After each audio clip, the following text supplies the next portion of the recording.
Assalamualaikum warahmatullahi wabarakatuh. Alhamdulillahirabbil alamin.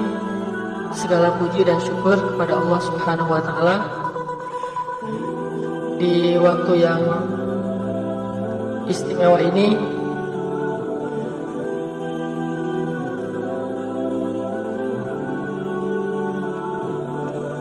Allah Subhanahu wa taala memberi kita taufik untuk bisa duduk dalam majelis ilmu.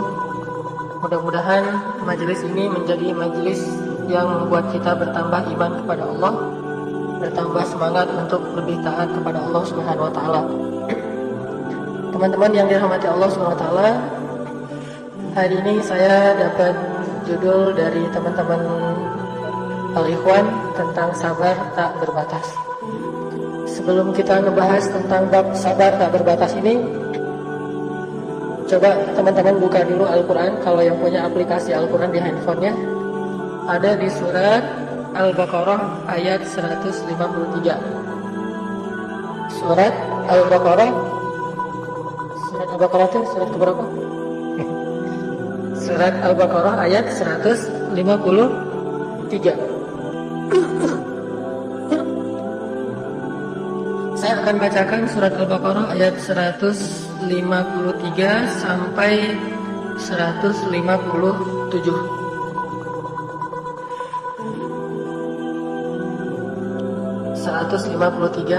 Sampai 157.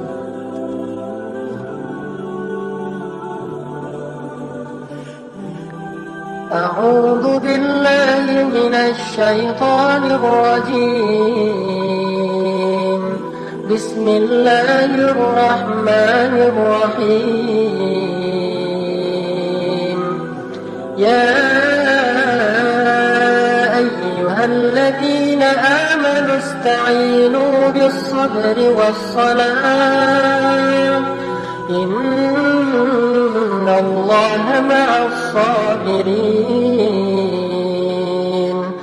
ولا تقولوا لمن يقتل في سبيل الله أموات بل أحياء ولكن لا تشعرون ولنبلونكم بشيء من الخوف والجوع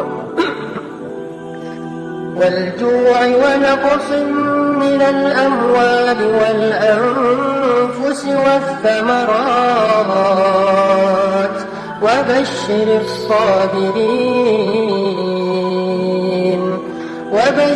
الصابرين الذين إذا أصابتهم مصيبة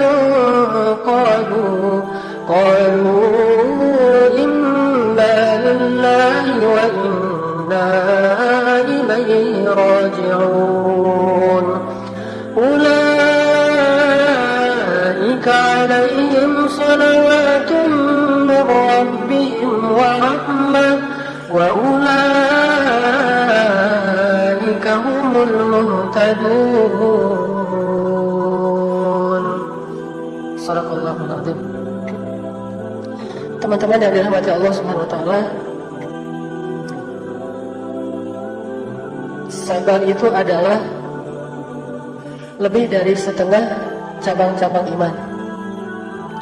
Jadi kalau Nabi pernah menyampaikan bahwa iman itu ada sekitar 60-an cabang, bid'ah wasitun, ada sekitar 60-an cabang iman, lebih dari 30-an cabang iman itu didapatkan dengan sabar. Kita mau jadi orang yang bertakwa, harus sabar. Mau jadi orang yang istiqomah, harus sabar. Mau menjadi orang yang taat, harus sabar. Mau menjadi orang yang mulia akhlaknya, sabar. Hampir seluruh cabang iman dalam agama kita itu didapatkan dengan sabar. Sehingga Allah sering tuh menyebutkan di antara ciri-ciri orang yang beriman itu adalah orang yang sabar dalam ujian. Bahkan Allah membedakan orang mukmin dengan orang munafik itu dari sudut kesabarannya. Di surat Al-Ankabut misalnya Allah menyebut bahwa orang mukmin itu adalah orang yang sabar ketika diuji. Sedangkan orang munafik, orang yang mengeluh dan berputus asa terhadap ujian. Makanya bab sabar ini bab yang sangat penting sekali untuk kita dapatkan. Kita pelajari supaya Allah Subhanahu wa taala mengakui kita termasuk orang beriman. Karena nggak semua orang yang mengaku beriman itu ternyata benar-benar beriman. Banyak di Al-Quran ayat orang bilang kami beriman, tapi kata Allah tidak beriman. Salah satunya itu di awal surat Al-Baqarah yang terkenal. Wa minan nasi man yaqulu amanna billahi wa bil yawmil akhir. Di antara manusia ada yang mengatakan amanna, kami telah beriman. Wa minan nasi man yaqulu amanna billah, kami beriman kepada Allah.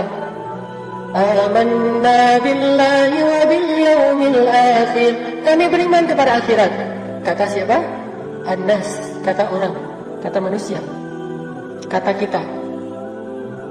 Tapi apa komen Allah? Jadi kita nge-posting saya orang beriman, tiba-tiba Allah nge-komen. Komennya wa ma hum bimu'minin. Kalian mah bukan orang beriman, gitu. Kayak ada orang lagi senang-senangnya main skate. Kan di antara brand-brand skate yang cukup terkenal itu ada majalah Tracer misalnya, ada brand DC, atau ada Vans. Orang kalau lagi awal-awal senang main skate kan suka pakai baju yang tulisan DC-nya gede gitu ya.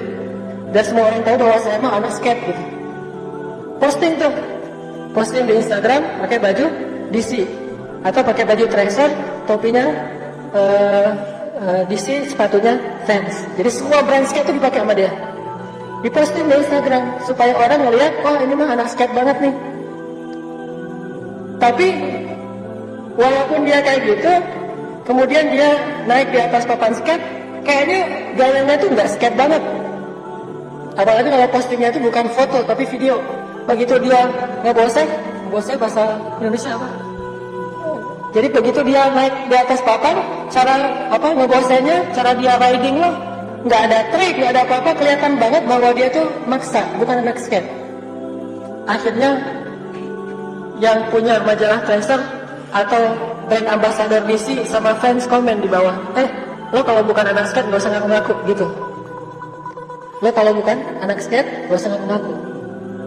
Itu pernah itu kemarin ada satu artis internasional yang cukup terkenal, cuma saya nggak mau nyebut namanya. Ini artis anak muda banget, penyanyi pop terkenal, pernah jadi paling hit, followersnya tuh di atas 10 juta. Tapi dia bukan anak skate. Tiba-tiba dia pakai simbol Tracer, simbol brand skate, majalah skate, dan kayak seolah-olah dia pengen diaku bahwa sama artis yang senang main skate. Langsung dari pihak Tracer komen di bawahnya tuh, kamu kalau mau posting, tolong jangan pakai brand kita, karena kamu itu bukan brand ambasadornya skate. Jadi bikin ilfil anak-anak skate yang lain. Ini gitu juga, dia posting amanna billah, dia posting asyhadu an la ilaha illallah, dia posting raditu billahi rabba, dia posting kalimat-kalimat yang seolah-olah pengen diaku bahwa saya itu orang beriman. Dia posting gitu. Allah yang lebih tahu siapa hambanya yang beriman. Tiba-tiba Allah komen, kamu mah bukan orang beriman, jadi gak usah ngaku-ngaku. Wa ma hum bimu'minin. Kurang lebih kayak gitu. Kalau saya senang main di laut, orang-orang kalau yang awal-awal belajar surfing itu pengen pakai baju yang tulisannya Rip Curl, gede gitu ya, Rip Curl atau Quicksilver. Udah gitu posting bahwa dia bawa papan, padahal belum bisa paddling, apalagi sampai take off ngambil ombak. Bawa papan doang, posting pakai Rip Curl, pakai Quicksilver gede, atau pakai brand-brand yang surfing.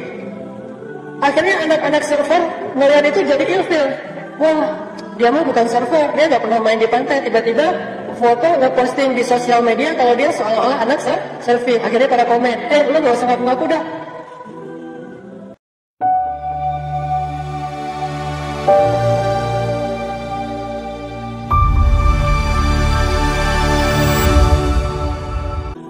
Begitu juga orang yang mengaku beriman. Kalau dia nggak punya bukti bahwa dia orang beriman, maka Allah akan komen wa ma hum bimu'minin. Atau ada orang yang ngefans sama DJ. Saya pengen jadi DJ terkenal. Cuman dia nggak pernah DJ, nyanyi juga soalnya fals, main musik juga nggak ada yang bisa. Tapi pengen jadi DJ terkenal pakai alat-alat DJ gitu kayak apa, earphone gitu, saya nggak tahu apa namanya. Kemudian kayak berdiri di antara lighting yang gelap, terus ada banyak lighting, terus gini-gini. Padahal nggak bisa nge-DJ. Akhirnya DJ yang terkenal komen di bawahnya, lah cuma komen doang. Pernah manggung di mana? Nanya gitu sendiri gitu, sambil ketawa-ketawa. Yang lain semuanya pada ilfil. Ini orang yang namanya ngaku-ngaku. Maka ada juga di dalam surat Al-Hujurat, orang A'rabi bilang gini, qalatil a'rabu amanna qul lam tu'minu walakin qulu aslamna walamma yadkhulul iman fi qulubikum. Ada orang Badui bilang ke Rasulullah, amanna, kami beriman. Kata Allah bilang ke dia, Muhammad kasih tahu ke dia, lam tu'minu, sama sekali kamu belum beriman. Kamu baru masuk Islam, belum beriman sama sekali. Karena iman belum terbukti dan belum ada di dalam hati kalian. Ternyata nggak semua orang yang mengaku beriman Allah like. Nggak semua orang yang posting la ilaha illallah Allah like. Nggak semua orang yang posting raditu billahi rabban Allah langsung like. Nggak semua. Allah pengen lihat dulu postingannya ini benar belum nih. Dia kalau nge-posting video mainnya sesuai nggak dengan citra yang dia lagi bangun. Jangan-jangan kontras. Nge-posting seolah-olah dia anak musik underground, musiknya pengen ikut-ikut NoFX misalnya, yang apa undergroundnya di legend yang di luar negeri. Saya mah pecinta NoFX sebutannya. Saya supporter NoFX, fans NoFX gitu. Tapi bajunya warna-warni. Terus orangnya tuh bersih gitu, rambutnya rapi. Wah, kamu nggak NoFX banget. Harusnya anak NoFX mah agak-agak ekstrem, radikal. Terus bahasanya kalau diposting bahasanya mah cool gitu. Harusnya kalau orang-orang yang mainnya di situ bahasanya apa sebutlah killing it atau rap gitu. Tapi dia bahasanya cool, bukan rap. Berarti mah dia bukan anak main. Cuman pengen jadi anak main. Kalau dia anak main mah kan kalau misalnya postingan bagus pasti postingnya komennya rap atau killing it atau so sick atau apalah istilah-istilah anak main. Ternyata dia pakainya bukan istilah itu, pakainya cool, keren, wah gitu-gitu deh. Jadi ini istilah-istilah yang nggak banget di dunia anak main. Sehingga begitu dia nge-posting dibantah sama yang lain, lo nggak anak NoFX, lo bukan Rosemary gitu kalau di Indonesia. Lo bukan anak musik. Begitu juga kita. Makanya Allah berfirman di awal surat Al-Ankabut, Alif Lam Mim Ahasiban nasu an yutraku an yaqulu amanna wa hum la yuftanun. Apakah manusia berpikir akan dibiarin aja ngomongin kami telah beriman? Akan dibiarin aja ngaku-ngaku sementara dia belum diuji. Ada kemarin teman saya datang ke Surabaya, ngaku-ngaku anak skate. Sampai di Surabaya sama anak skate diajak main. Kita main yuk, itu ada skate park tuh di Surabaya. Kita nge-trick yuk gitu. Kan diuji tuh, benar gak sih dia anak skate? Ternyata gak bisa. Akhirnya dicemooh, ternyata kamu bukan anak skate banget. Gitu juga orang yang mengaku beriman. Nah ujiannya apa? Ujiannya sabar. Kalau mau benar-benar mengaku sebagai orang beriman, yang harus kita posting di hadapan Allah itu bukan sekedar ucapan-ucapan, simbol-simbol brand-brand iman. Brand iman itu la ilaha illallah, brand iman itu hasbunallah wa ni'mal wakil, brand iman itu subhanallah. Kalimat-kalimat yang brandednya itu adalah iman semuanya. Ternyata nggak cukup nge-posting brand iman. Kita juga harus membuktikan bahwa kita layak dengan brand itu. Jadi pakai sepatu Vans tuh bisa nge-trip, itu baru pakai sepatu Vans. Pakai Quicksilver berarti dia pakainya harusnya papan shortboard kalau di surfing, dan 3 fungsinya 3 sirip di bawah. Kalau pakai Quicksilver pakainya longboard itu nggak Quicksilver. Quicksilver itu alirannya mazhabnya shortboard. Dia nggak ngerti. Nah artinya dia salah posting. Kita pakai semua brand-brand iman. Tadi, asyhadu an la ilaha illallah, inna sholati wa nusuki wa mahyaya wa mamati lillahi rabbil alamin. Raditu billahi rabban, hasbunallahu wa ni'mal wakil, la haula wala quwata illa billah. Semua brand iman kita pakai. Tapi kita nggak bisa apa-apa dalam keimanan, nggak teruji. Berarti brand itu hanya pencitraan akhir zaman. Allah mengatakan, wa ma hum bimu'minin, qul lam tu'minu. Kalian bukan orang yang pantas pakai brand itu, karena kalian baru pakai simbol, tapi belum menjiwai pesan atau karakter dari brand tersebut. Terus gimana kita kalau mau pakai brand iman, terus nggak bikin malaikat ilfil? Kita posting brand iman, malaikat ngeliat, benar dia memang benar nih, nggak bikin malaikat ilfil. Kalau malaikat ilfil, apalagi Allah sampai marah, berarti nanti Allah nyebutnya itu bukan orang mukmin, munafik. Wa ma hum bimu'minin itu berarti yukhadi'una Allah walladzina amanu wa ma yakhda'una illa anfusahum wa ma yash'urun. Mereka bohong, kata Allah. Fake kalau bahasa sosial media. Posting ini benar-benar tadi, fake lah gitu. Plagiat, segala macam bahasa-bahasa sosial media. Ternyata nggak benar. Fake itu bahasa lainnya dah munafik. Munafik spasi fake. Itu bahasa Al-Qur'annya munafikun. Munafik, bahasa sosial medianya __fake. Fake. Kenapa disebut fake? Soalnya nggak sesuai antara brand dengan karakter. Dianggap fake, bohong, yukhadi. Padahal hanya membohongi diri sendiri. Kenapa bisa kayak gitu? Fi qulubihim maradun fazadahumullahu marada. Hati mereka itu ada penyakit. Apa penyakitnya? Pengen eksis, tapi nggak mau usaha. Pengen eksis, tapi nggak sejati.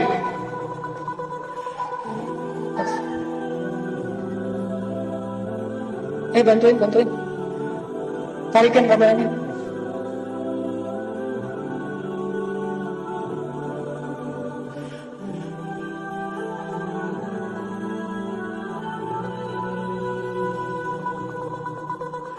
Sama hati-hati kalau yang bawa anak tapi naik tangga sampai ke atas, dijagain. Oke, lanjut ya. Itu sama lah teman-teman. Saya cuma ngasih analogi doang, bukan mengubah materi, bukan mengubah konten. Karena saya di dunia senang main, senang jalan-jalan sama anak-anak muda. Jadi ternyata kebiasaan kita main itu sama berlaku juga di Islam. Jadi kalau etika itu kita jaga banget dalam dunia main, harusnya kita juga menjaga dunia etika itu dalam dunia Islam, dalam belajar agama, dalam hubungan kita dengan Allah. Kita kan malu banget kalau ngaku-ngaku brand ambassador satu merek. Harusnya kita juga malu ngaku-ngaku menjadi brand ambassadornya Allah, cuman nggak pantas. Kalau gitu nggak usah ngaku-ngaku. Sebelum kita buktiin dulu. Nanti begitu kita buktiin kalimat la ilaha illallah kita itu, langsung Allah like. How to get more like from Allah. Begitu kita posting la ilaha illallah, Allah langsung like. Kita posting hasbunallah, Allah langsung like. Kita posting la haula wala quwata illa billah, langsung like. Begitu kita miss call Allah langsung balik. Gimana miss call Allah? Ya Allah, kita baru mau nelfon Allah nih, langsung Allah tolong kita. Kenapa? Allah udah peduli sama kita, Allah respect sama kita. Tapi kalau misalnya kita fake, kita miss call 10 kali juga nggak akan dibalas. Siapa sih ini? Yang ada kita kegeeran. Ini karena kita _fake. Nah, sekarang kita belajar gimana cara ngulik sabar. Biar sabar kita layak untuk bisa pakai brand-brand iman. Biar sabar kita tuh pantas disebut sebagai orang-orang yang brand ambassador tadi. Oh, ternyata dia mukmin sejati. Oh, ternyata dia anak main sejati. Oh, dia ternyata anak underground sejati. Gimana biar bisa gitu? Buktikan dengan kesabaran kita. Sabar itu harus luar biasa. Mungkin ada istilahnya sabar amatir, ada sabar pro. Tadi baru mulai main amatiran, nanti makin jago, juara di banyak kompetisi, di banyak ujian, jadilah pro kan. Makin sering juara, makin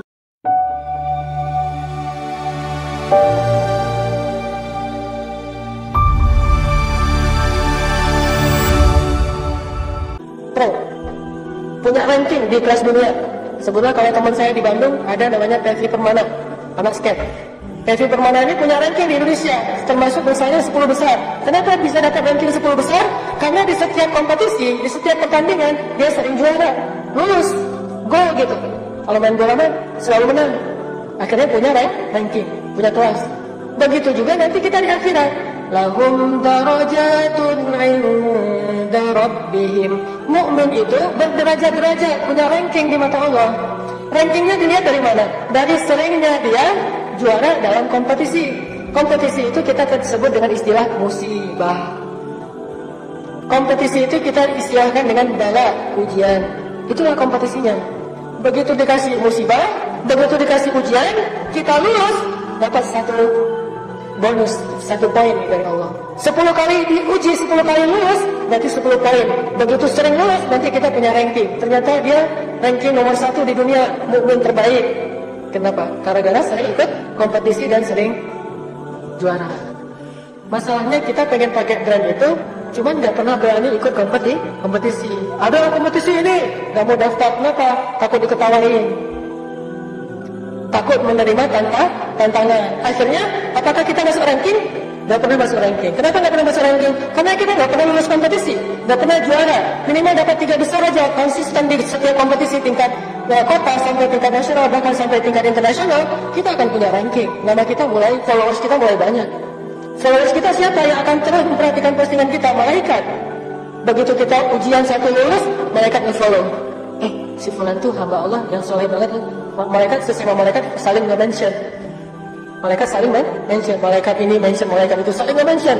Akhirnya semua malaikat nge-follow kita. Followers 100.000 dan jumlahnya tuh malaikat semuanya. Begitu kita ada masalah, malaikat ngedoain, Allahumma arhamhu, Allahumma gfirlahu, ya Allah maafin dia, ya Allah rahmati dia, ya Allah maafin dia, ya Allah rahmatin dia. Itu malaikat akan nge-follow kita kalau kita punya ranking. Kalau nggak punya ranking, kita malah nggak ada yang follow.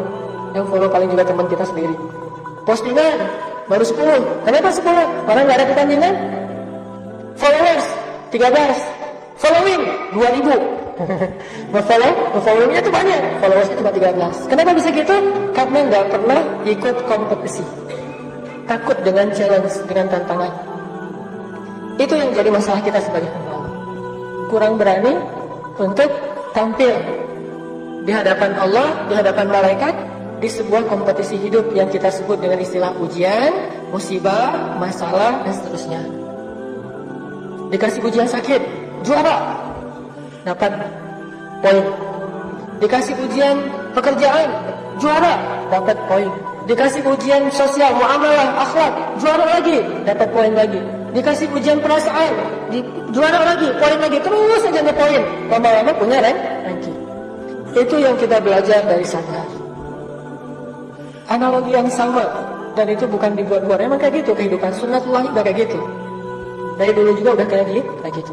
Kenapa para anbiya itu ada rankingnya? Dari 124.000 nabi, kemudian yang kita hafal 25 plus yang disebut di Al-Quran mungkin kayak Nabi Khidir, terus Nabi Joshua. Nabi Joshua itu muridnya Nabi Musa yang di surat Al-Kahfi, Yusha bahasa Arabnya. Ada Nabi Yusha, ada Nabi Daniel. Nah, di antara sekian puluh nabi itu sebutlah 26 nabi kalau plus dengan Nabi Khidir. Kemudian ada rankingnya, ada yang namanya Ulul Azmi, 5 terbaik, terhebat, di antara terkeren di antara nabi. Nah, kalau kita tanya, kenapa 5 orang nabi ini, Nuh, Ibrahim, Musa, Isa, Muhammad SAW jadi terbaik? Karena mereka punya poin-poin sabar yang lebih dibandingkan nabi-nabi yang lain. Ujiannya lebih berat, kesabarannya lebih luar biasa. Padahal ada nabi yang sabar dengan sakit, yaitu Nabi Ayub. Ada yang nabi sabar dengan istrinya, yaitu Nabi Lut. Tetapi tetap aja 5 nabi ini sabarnya di atas rata-rata nabi-nabi yang lain. Sehingga karena poin sabarnya tinggi, bukan cuma diaku sebagai hamba Allah yang mukmin, bukan cuma nabi, tetapi ulul azmi. Itu lewat sabar. Makanya kalau dibilang sesungguhnya iman itu sabar, sabar itu iman, benar juga kata ulama kayak gitu. Apa itu iman, Ustaz? Iman itu sabar. Sabar itu apa? Iman. Itu tahu aman. Itu kembaran tuh. Kalau kita mau bicara iman, wajib sabar. Kalau kita bisa bersabar, insya Allah itu didasari dengan keimanan.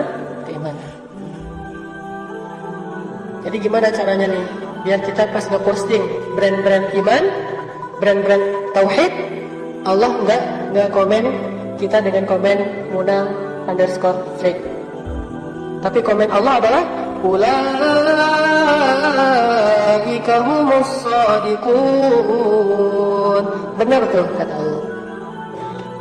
Ulaika humul mu'minuna haqqan. Itulah mukmin sejati. Senang gak sih kalau dapat komen dari orang-orang yang menurut kita keren? Dapat like, dapat komen dia. Karena saya sedang main laut, main air. Pernah saya ngeposting apa gitu di Instagram, yang komennya itu the perfect wave. The perfect wave itu Instagram para surfer profesional tingkat dunia. Jadi di situ postingannya itu adalah ombak-ombak yang bagus di Hawaii, di Maldives, di Bali, di Mentawai, di Nias.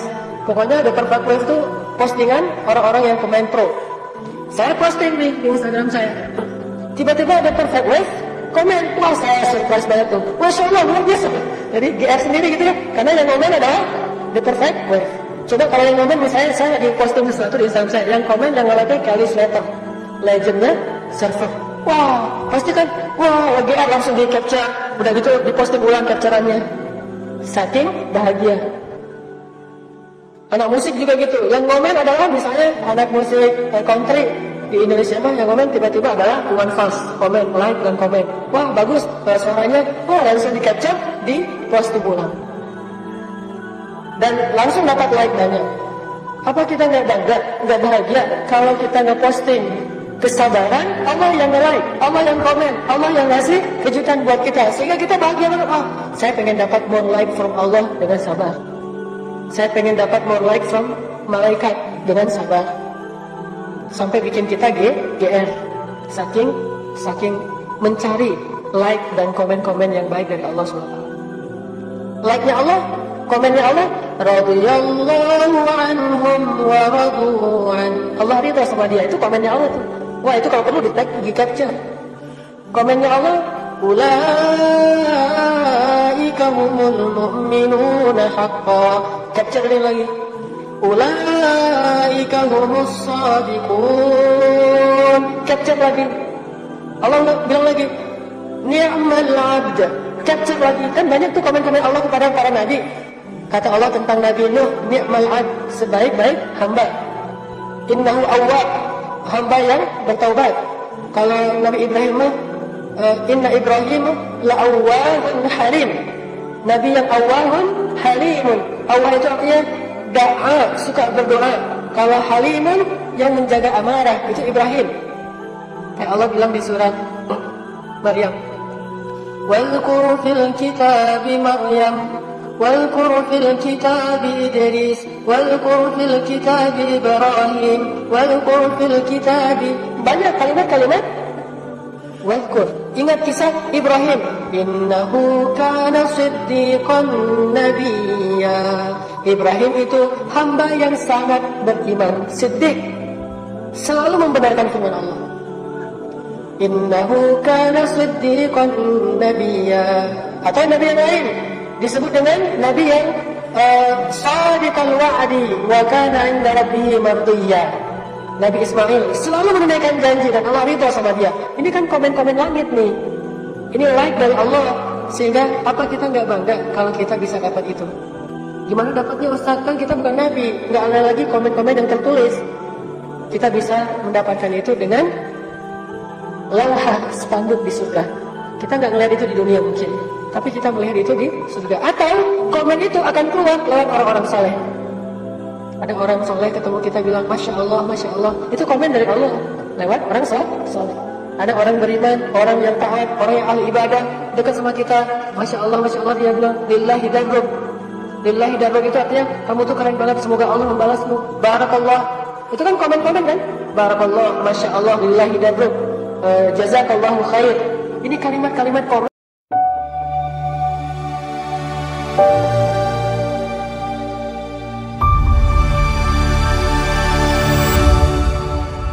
yang datangnya dari Allah cuman dengan media sosial, yaitu manusia. nggak pengenkah kita dapat komen itu dari ulama? Masya Allah, kata ulama, begitu kita baca Al-Quran, ulama kedengerin dia terkesan, lalu bilang Masya Allah, Barakallah. Itu komen dari Allah.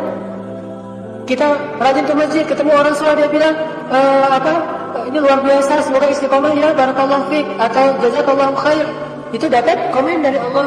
Nah, kita akan mendapatkan semua itu dengan cara nge-posting lebih banyak action sabar kita terhadap masalah-masalah. Harus lebih sering juara di kompetisi hidup yang disebut dengan ujian, bala. Ini analogi sabar dan analogi iman dalam kehidupan kita sehari-hari. Terus poin kedua adalah gimana caranya biar bisa sabar. Setidaknya dari para ulama diajarkan 3 cara supaya kita bisa sabar. Ini cara praktisnya biar sabar. Pertama, kalau pengen sabar, perbanyak sujud, perbanyak ruku, perbanyak sholat. Begitu kita masuk kompetisi hidup, ada masalah, langsung sholat. Wudu, sholat 2 rakaat. Terserah mau dikasih nama apa. Mau sholat sunnah mutlak, mau sholat taubat, mau sholat hajat, mau sholat galau. Sholat galau itu apa? Sholat istikharah. Itu sholat galau kan galau nih, bingung mau milih yang mana. Bahasa fikih istikharah, bahasa anak muda galau. Mau sholat request apa? Hajat. Mau sholat move on teh taubat. Jadi pengen move on lah, saya mau udah gak mau kayak gitu-gitu lagi ya, saya mau yang lebih halal daripada saya banyak dosa. Udah move on aja deh, lupain yang lalu atau lupain sesuatu yang gak dibolehkan sama Allah. Hijrah, move on, shift. Caranya dengan taubat. Terserah nama fikihnya apa, itu mah urusan fikih. Yang penting sholat aja. Sebelum kita ribut dengan fikih, ada itu boleh dan tidak, belajar dulu nanti. Yang penting kita sholat. Kalaupun tidak ada namanya, disebut dengan sholat mutlak, bebas. Selain waktu yang dilarang, boleh kapan aja.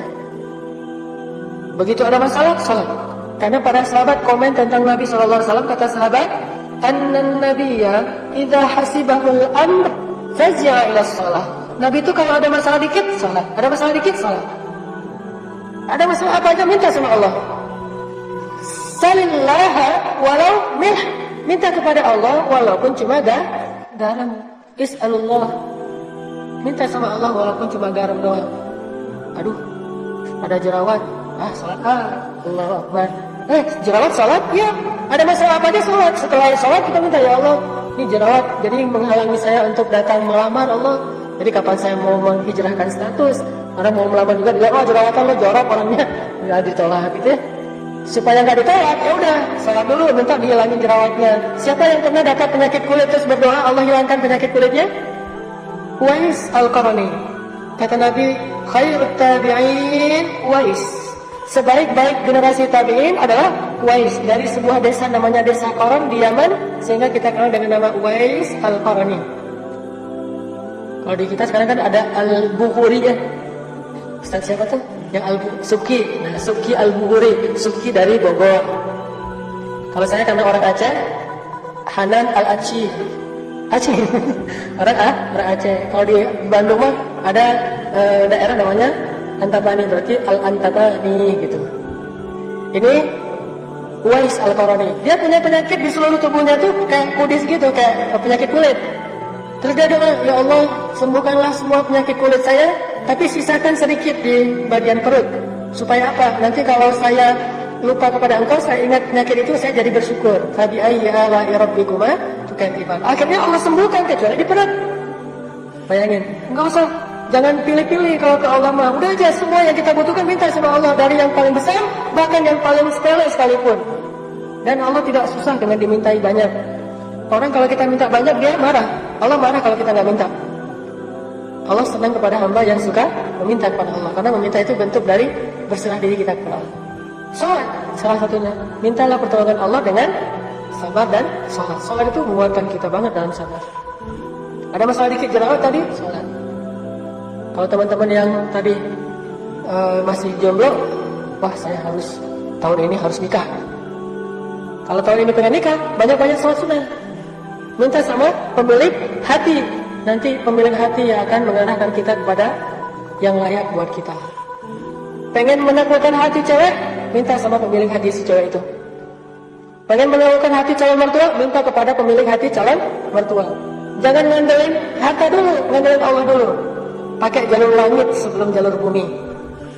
Udah pakai baju keren gitu, udah parfum segala macam, sholat 2 rakaat. Ngapain? Mau ngelamar. Ditolak, sholat lagi, oh berarti tadi kurang khusyuk. Sholat lagi tuh, datang lagi, sampai akhirnya bukan cuma ditolak, di blog gitu ya. Kalau di sosial media mah. WA nggak dibalas, sudah di-read. Telepon jadi miss call, nggak diangkat.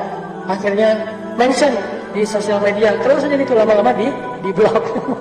Ya udah, cari lagi. Pokoknya jangan berhenti untuk meminta kepada Allah, terus aja minta sama Allah. Sholat, termasuk sholat istikharah. Tapi by the way, sholat istikharah itu teman-teman jangan dipakai untuk memilih antara yang halal dengan yang haram. Itu mah nggak perlu istikharah.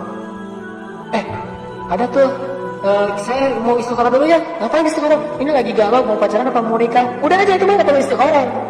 Pacaran nikah, sholat istikharah. Begitu selesai istikharah, Ustaz, saya pacaran, kata Ustaz nggak boleh. Bukan maunya saya loh Ustaz, itu mah habis saya istikharah, jadi condongnya ke pacaran.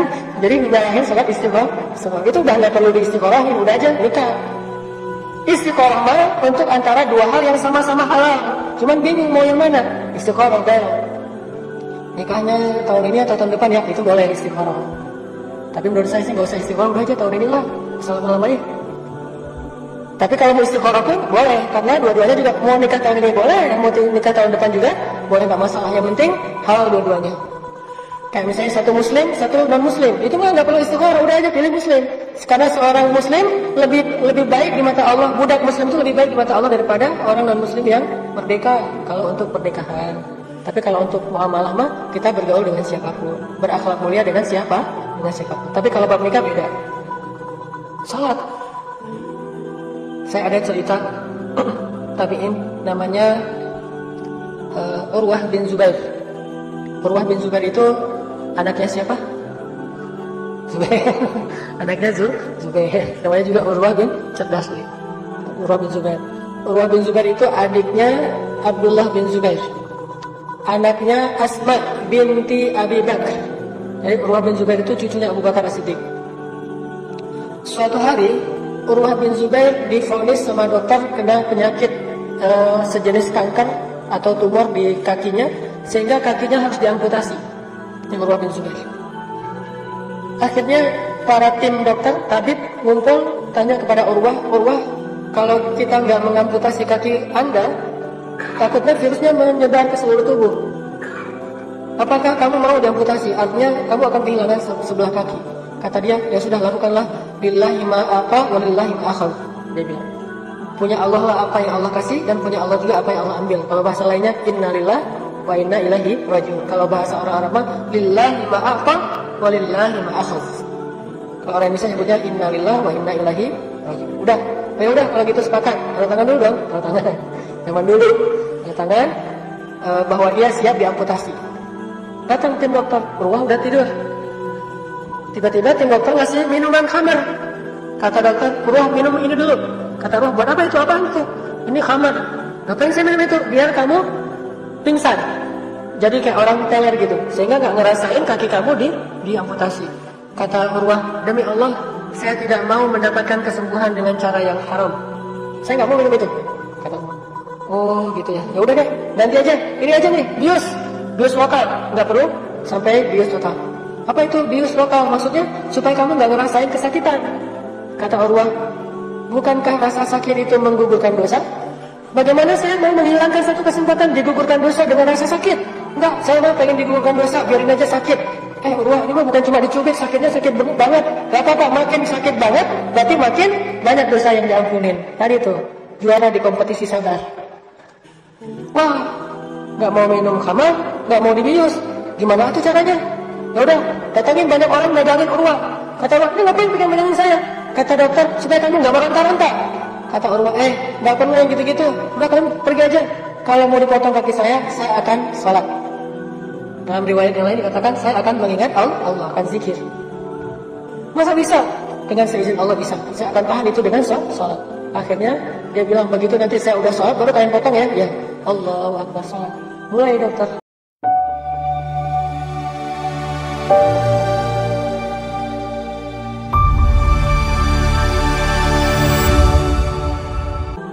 Ngiris kulit dulu. Udah selesai pisau kulit, ganti pisau daging. Kayak idul kurban gitu dah. Udah selesai idul kurban, udah selesai daging. Yang terakhir yang paling sakit itu apa? Tulang, pakai gergaji. Selesai. Manual itu loh. Gergaji besi itu yang kecil, itu yang pakai motongin tulang. Bukan gergaji yang elektrik. Enggak, pelan-pelan. Yang dengar aja dulu, apalagi yang ngerasain. Tapi Allah terus saja menghadap Allah. Allah, la haula wala quwata illa billah. Dalam riwayat yang lain dia sholat, tapi saya nggak tahu mana yang paling kuat riwayat yang jelas. Karena sholat atau dengan Allah, dia menahan rasa sakit. Bukannya nggak sakit, tetap sakit. Cuman ketahan gara-gara sedang khusyuk mengingat Allah Subhanahu wa taala. Wasta'inu bis-sabri was-salah. Ya ayyuhalladzina amanu ista'inu bis-sabri was-salah. Innallaha ma'as-sabirin. Allah bersama orang yang sabar, orang yang menunaikan salat. Digergaji kakinya. Udah selesai digergaji, udah putus, baru Urwah selesai berzikir atau sholat. Kata dokter, Urwah belum selesai. Ini yang terakhir dan ini paling sakit. Ya udah, saya sholat lagi, saya zikir lagi. Ternyata apa yang terakhir? Yang terakhir kakinya udah terputus yang masih berdarah, dihentikan pendarahan dengan cara dicelupkan kakinya ke minyak yang sedang mendidih. Itu kisah nyata. Tabi'in, salah satu tabi'in terkenal Urwah bin Zubair. Dimasukinlah kakinya ke dalam minyak mendidih. Langsung Urwah mengatakan la ilaha illallah, pingsan saking sakitnya. Tapi dia tahan dengan zikir. Pingsan, pas sudah sadar dari pingsan, dia lihat kakinya, dia pegang, dia katakan, demi Allah, saya tidak pernah memakai kaki ini untuk bermaksiat kepada Allah. Selalu saya pakai kaki ini untuk melangkah ke rumah Allah, mencari ilmu dan seterusnya. Tapi mudah-mudahan dia yang mendahului saya ke surga, saya akan menyusul. Dia mendahului saya ke surga dan saya akan menyusul, kata Allah. Ini sabar yang kita dapatkan lewat sholat. Jadi begitu kita ada masalah, langsung sholat. Kalau orang-orang yang belum memahami Islam, mungkin pelampiasan dari masalahnya itu dia ke beer house, dia dugem, dia jalan sama temennya, dia nonton, dia main misalnya. Kalau saya lagi ada galau gitu, saya akan ke laut dan mencari ombak yang paling gede, minta digulung sama ombak gitu. Pelampiasannya saya mau digulung sama ombak, bukan berak, malah pengen digulung-gulung aja. Kenapa? Pelampiasan. Orang yang beriman, pelampiasannya kalau lagi ada masalah dia sholat. Makin berat masalah, makin panjang sholatnya. Makin banyak masalah, makin banyak rakaatnya. Makin besar masalah, makin lama sujudnya. Kepada siapa yang lebih baik kita kembali kecuali kepada Allah? Siapakah yang lebih baik dalam memberi jalan keluar daripada Allah Subhanahu wa taala? Makanya sholat itu harus jadi dalam tanda petik pelampiasan terhadap masalah-masalah kita. Ada masalah, datang ke masjid. Ada masalah, datang ke masjid.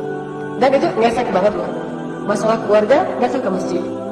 Nabi kan pernah itikaf di masjid, kalau nggak salah sekitar 29 malam apa 19 malam, 29 malam, gara-gara lagi kecewa sama semua istri beliau. Istri-istri beliau semuanya pada sering mengganggu kenyamanan beliau dengan cemburu, menuntut, mengeluh. Akhirnya Nabi kecewa. Maka karena kecewa, Nabi mentahjir. Tahjir itu kalau bahasa kita mah pisah tempat tidur. Cuman pisah tempat tidurnya bukan di sofa, di mihrab. Jadi kalau kita pengen pisah tempat tidur, jangan cuma istri di kamar, kita di sofa. Kalau bisa di atas sajadah. Kalau tidak ada bahu untuk bersandar, ada sajadah untuk bersujud. Jadi pisah tempat tidur itu di atas sajadah. Bukan sholat tapi tidur juga. Sholat di atas sajadah. Insya Allah kita sejalan keluar. Setelah 29 malam Nabi di atas sajadah di mihrabnya, akhirnya Allah Subhanahu wa taala menurunkan ayat untuk memberi nasihat kepada istri-istri beliau. Satu persatu istri beliau datang kepada Nabi dan minta maaf. Selesai masalah, minta sama Allah. Jadi kalau kita lagi ada banyak masalah, makin sulit, makin harus dekat sama Allah. Kalau enggak, kita akan batu banget. Orang kalau melampiaskan kesusahan dia ke entertain, pasti akan mencelakai diri sendiri. Makin banyak masalah, makin banyak rokok, kan makin menyakiti diri sendiri kan? Makin banyak masalah, makin banyak ngebiat, kan makin menyakiti diri sendiri. Makin banyak masalah, makin sering jalan-jalan, kan menyakiti dompet sendiri kan?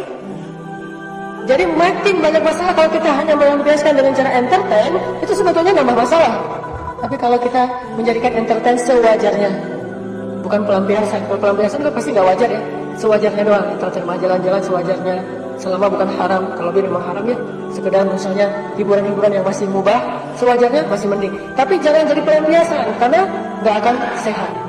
Harusnya pelampiasan kita itu sholat. Makin banyak masalah, makin nambah rakaat sholatnya. Sholat sunnah, nambah tahajud, nambah witir, nambah duha, nambah sholat mutlak, nambah qabliyah, ba'diyah dan seterusnya. Terus aja nambah. Itu pelampiasannya. Makin banyak masalah, sujud yang lama. Coba deh, ketika ada masalah sujud yang lama, Allah akan kasih kita jalan keluar.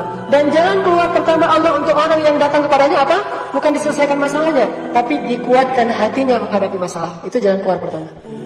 Jadi jangan juga pragmatis. Begitu datang ke Allah, mana kok hutang saya belum lunas? Mana kok sakit saya belum sembuh? Bukan gitu cara Allah menolong hambanya. Allah kalau menolong hambanya yang pertama ditolong itu hatinya. Bukan masalahnya diangkat, tapi hatinya dikuatkan. Kenapa hatinya dikuatkan? Supaya dengan hati yang kuat itu nanti Allah akan menggugurkan dosa-dosanya dan mengangkat rankingnya di surga atau derajatnya di surga. Itu yang pertama ditolong. Jadi kayak begitu ada masalah, langsung datang ke hadapan Allah, Allah tolong hati kita, langsung digenggam sama Allah. Ya muqallibal qulub. Di dalam genggaman Allah hati setiap hamba. Tabarakalladzi biyadihil mulk wa huwa ala kulli syai'in qadir. Allah itu bisa apa aja. Dan setiap malam, terutama sepertiga malam terakhir, Allah itu turun ke langit dunia terus bertanya kepada kita, hal min dhi hajah? Adakah di antara hambaku yang punya masalah? Curhat-curhat sama aku. Hal min ta'ib? Adakah di antara hambaku yang pengen bertobat? Ayo istighfar, aku ampunin semua dosa kalian, walaupun dosa kalian memenuhi langit dan bumi. Fala ubali, aku tidak peduli sebanyak apa dosa-dosa kalian. Gak peduli, dihapusin semuanya. Jadi ada masalah, datang sama Allah, istighfar, munajat mah masa kita curhat. Ilahi, Allah bilang gitu sama Allah. Ada apa? Abdi, ada apa wahai hambaku? Gini nih Allah, ada masalah dikit nih. Saya mah lagi galau berat. Allah, kan galau mah masalah hati. Allah yang menggenggam hati. Udah deh, tolong jangan bikin lagi saya, jangan biarkan saya galau. Kasih saya kejelasan Allah. Kejelasan. Besok tiba-tiba jelas hidup kita, jelas putusnya lo gue and gitu. Artinya datang sama Allah, Allah pasti akan tolong hati kita. Pertama ditolong hatinya, kedua diselesaikan masalahnya, ketiga Allah jadikan dengan masalah itu kita semakin matang, mengalami kematangan spiritual dan pemikiran, semakin arif, semakin bijak, semakin wise. Sholat. Makanya Nabi kalau capek bilang ke Bilal gimana? Ya Bilal, arihna bis sholat. Bilal, istirahatkan kami dengan sholat. Jadi begitu Nabi bilang gitu, Bilal langsung hayya 'alas shalah. Para sahabat langsung, wah istirahat, senang. Jadi istirahat mereka itu sholat. Kalau capek kerja, mereka istirahat dengan sholat. Kalau kita udah sholat, istirahat dengan cara makan. Mau istirahat dulu, kenapa? Capek sholatnya terawihnya panjang banget gitu. Kita istirahat dari sholat. Kalau mereka sholat untuk istirahat. Makanya Nabi bilang, ya Bilal, arihna bis sholat. Ya Bilal, istirahatkan kami dengan sholat. Allahu Akbar, Allahu Akbar. Semuanya pada semangat lagi, sehat lagi. Jadi dapat refresh spiritual, langsung wudu segar, kemudian sholat. Begitu selesai sholat, ayo kita lanjutkan kerjaan gitu, bukan kok kerja lagi sih, belum istirahat juga, baru selesai sholat. Ini kita banget teman. Kalau dulu mah sholat istirahat. Jadi coba belajar jadikan sholat itu sebagai rehat. Capek masak, udah seharian masak, sholat gitu. Pulang kerja, sholat dulu gitu, bukan aduh baru pulang udah azan nih, baru juga naruh tas udah Allahu Akbar, dan muazzinnya emosi lagi tuh. Harusnya muazzin mah yang nyaman suaranya, yang buat orang tuh ke masjid itu jadi semangat, bukan buat orang jadi kesel ke masjidnya. Dengan azan jadi malah ganti rutu. Kenapa? Suaranya rock and roll misalnya. Kalau azan harus pakai irama-irama yang slow. Kalau perlu ada slow motionnya. Jadi biar bikin orang yang mendengar semangat ke masjid. Jadi bukan baru azan lagi. Ini ngerasa azan itu beban, bukan istirahat. Maka tidak akan bisa belajar sabar kalau kayak gitu. Coba belajar menjadikan sholat itu sebagai rohah. Rohah itu bahasa Indonesianya rehat. Istirahat bahasa Indonesianya istirahat. Satu ya dari 3 tips. Kedua, kalau pengen sabar yang praktis tuh gampang banget. coba sering-sering melihat ke bawah. Kan itu tips yang sudah selalu disampaikan oleh para penceramah.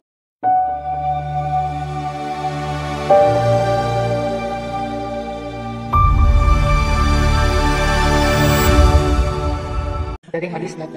Dalam urusan dunia, lihat ke bawah. Dalam urusan akhirat, lihat ke atas. Lihat ke bawah itu gampang sekarang. Kita punya sosial media yang nge-posting keadaan saudara kita di Suriah, di Palestina itu kan banyak kan?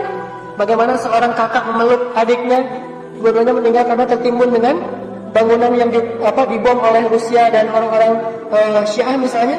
Akhirnya mereka pelukan, meninggal dunia. Lagi di dalam rumah, kita mah asik hidupnya, bisa main, bisa jalan, bisa kerja, bisa tidur dengan keluarga, bisa weekend.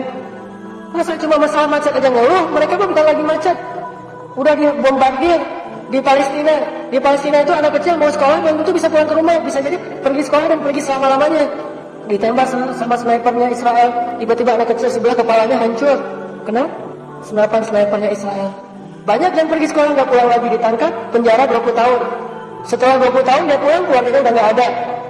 Kita hidupnya jauh lebih nikmat daripada mereka. Fabi ayyi ala'i rabbikuma tukadziban. Jadi kalau pengen bersabar, lihat. Jadi kita tinggal ngebuka Instagram kita, searching atau lihat di banyak grup. Kadang-kadang suka ada yang nge-broadcast gitu di Suriah, di Palestina, di Myanmar, terkatung-katung di tengah lautan. Atau di dekat rumah kita di Indonesia. Lihat yang kemarin misalnya Garut.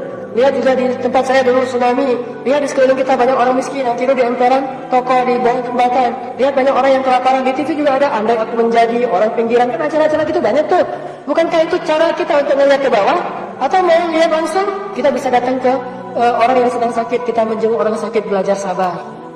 Saya kalau dibawa istri saya ke orang-orang yang banyak kena kanker, pasien-pasien kanker yang kurang mampu, saya nggak berani ceramah. Istri saya kadang suka bilang gini, nanti tolong nasihatin mereka ya. Saya bilang nggak mau. Kenapa nggak mau? Enggak, orang saya kalau diuji kayak gitu juga belum tentu sabar kayak mereka. Malah saya malu kalau datang ke pasien-pasien kanker tuh, karena kebetulan istri saya sering nanganin pasien kanker. Kalau kita datang ke pasien kanker, saya malu malah. Jadi saya duduk aja di pojok-pojok gitu.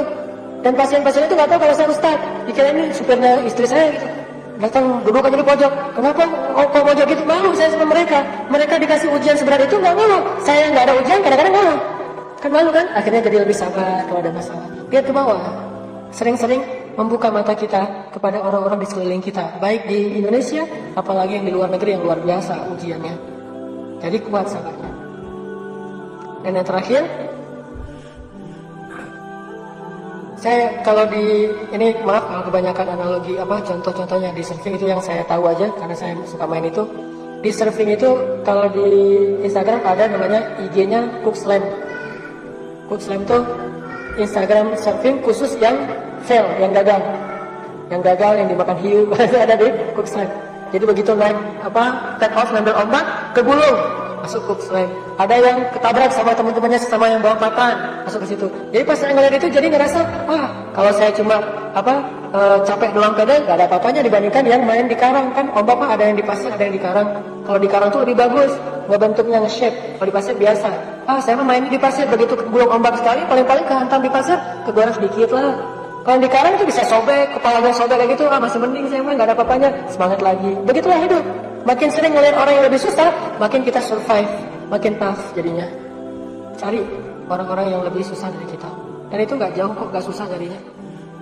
Yang ketiga, pengen sabar, kita harus belajar memahami janji-janji Allah terhadap orang yang sabar. Wabashiris sabirin. Sampaikan berita gembira kepada orang yang sabar. Ulaika alaihim salawatun min rabbihim wa rahmah. Allah akan mengampuni dosa mereka dan menyayangi mereka. Allah akan memberikan kepada mereka nanti di akhirat satu mimbar khusus namanya mimbar orang-orang yang sabar. Masuk surganya khusus dan seterusnya. Janji-janji kalau kita sabar nanti kita akan dapat ini. Kalau kita sabar kita akan dapat jalan keluar. Kalau kita yakin itu kita akan betah banget. Kayak orang skate yang rajin ngulik trik. Wah, mikirin trik itu ngulik trik harus kayak gini, harus kayak gitu. Terus aja jatuh berkali-kali. Dia ulik kenapa? Karena dia tahu kalau udah bisa nanti juara di kompetisi. Kalau juara kompetisi naik ranking. Ngulik trik. Orang yang musik mikirin lagu apa, lagi komposer gitu ya, mikirin lagu baru atau lagi coba latihan dulu sebelum perform. Karena dia yakin kalau udah sering latihan, insya Allah nanti pas perform bisa perform. Jadi kalau kita tahu keutamaan dari sabar, kita akan bersyukur ketika dikasih masalah justru. Cuman setidaknya kalaupun belum bisa bersyukur terhadap masalah, minimal kita bisa tabah. Oh nggak apa-apa dikasih masalah, karena Allah pengen ngasih ini. Di balik kesusahan selalu ada kemudahan, selalu tuh. Teman-teman tahu pohon alpukat? Kalau buah alpukat tahu kali ya? Kalau pohonnya pernah? Apa yang terlintas pertama kali dalam benak teman-teman kalau diomongin pohon alpukat? Banyak ulat. Itu terkenal tuh. Lebih banyak daripada jambu dan mangga itu alpukat. Tapi tahukah kita kenapa alpukat itu banyak ulat? Karena ternyata, ini saya ngobrol sama seorang petani alpukat, saya bilang, dia kasih saya alpukat enak gitu. Terus saya bilang, wah dari mana nih? Dari kebun Ustaz. Wah Masya Allah punya kebunnya. Ustaz mau saya kasih benihnya nanam di rumah satu? Nggak mau. Kenapa? Banyak ulat. Nah kata dia, Ustaz berarti nggak ngerti apa itu alpukat. Mikir gitu ya. Apa itu alpukat? Kenapa banyak ulat? Saya tanya, kenapa emang? Jadi alpukat itu ya, begitu tumbuh buah yang benihnya, keluar buahnya, itu langsung muncul ulat bersamaan dengan buah. Dan ulat itu jumlahnya sama dengan jumlah daun, atau bahkan lebih. Dia akan makan semua daun-daun di pohon itu. Sehingga ketika dia sudah selesai makan semua daun, sampai habis daunnya, ulat itu kekenyangan dan mati, jatuh. Ternyata alasan Allah mengutus ulat untuk memakan daun, soalnya kalau udah tumbuh buah dan daun ini akan bersaing dalam mengambil nutrisi dari pohon alpukat. Sehingga kalau daunnya masih ada, buah nggak akan maksimal tumbuhnya, nggak akan baik, nggak akan ranum. Supaya buahnya sempurna, maka daunnya harus habis. Caranya dimakan oleh ulat. Jadi ulat itu lagi membantu manusia untuk memunculkan, memproduksi buah yang terbaik dengan cara makan daun. Setelah begitu misinya selesai, dia bunuh diri. Kalau ada 1-2 ulat yang masuk ke rumah kita, jangan mengeneralisir, menjudge semua ulat itu ahli bid'ah. Wah ada semua ulat ahli bid'ah nih, nggak sesuai dengan tuntunan, dan tuntunannya makan daun ketika masuk ke rumah. Semuanya kita generasi kita habisin, nggak boleh. Paling-paling 1-2 ulat yang masuk ke rumah itu karena terbawa angin. Bukan sengaja, saya malas makan daun, saya pengen makan nasi, masuk ke rumah gitu. Nggak mungkin. Pasti ke bawah angin. Makanya bersabar. Nah kita mau fokus dengan ulat atau mau fokus dengan buah. Kalau orang tahu buahnya akan ranum banget dengan cara ada ulat, maka dia akan bersabar dulu. Gak apa-apa deh banyak ulat, nanti juga dia mati sendiri. Yang penting saya dapat buah yang besar, yang bagus, yang sehat. Kecuali kita berpikirnya caranya terlalu instan. Daripada repot-repot beli aja di supermarket. Hidup kadang nggak seperti itu. Tidak ada supermarket kehidupan. Jadi nggak ada pilihan beli yang udah dijual. Yang ada adalah mau kita semprot semua ulat sehingga mati dan kita nggak punya masalah, tapi tidak punya buah yang baik. Atau kita bersabar dengan ulat itu sampai mati sendiri, lalu kita akan mendapatkan buah yang baik. Itulah hidup. Kalau kita tahu apa di balik suatu masalah, kadang kita akan bersyukur ada ulat-ulat dalam kehidupan kita. Ada ulat ini, nggak apa-apa deh. Kalaupun nggak berani bilang alhamdulillah, minimal nggak apa-apa deh gitu ya. Karena ada orang ketika dapat musibah bilangnya alhamdulillah. Kan hadisnya gitu. Ada seorang laki-laki yang anak semata wayangnya, kesayangannya meninggal dunia. Lalu Allah bertanya kepada malaikat maut dan Allah lebih tahu jawabannya. Kata Allah, ya malaikat siapa yang kau cabut nyawanya? Kata malaikat anak bayi. Apakah itu anak satu-satunya yang dimiliki oleh ayahnya? Ya Allah. Apakah dia sangat sayang kepada anak itu? Ya Allah. Bagaimana sikap ayahnya ketika tahu anaknya meninggal?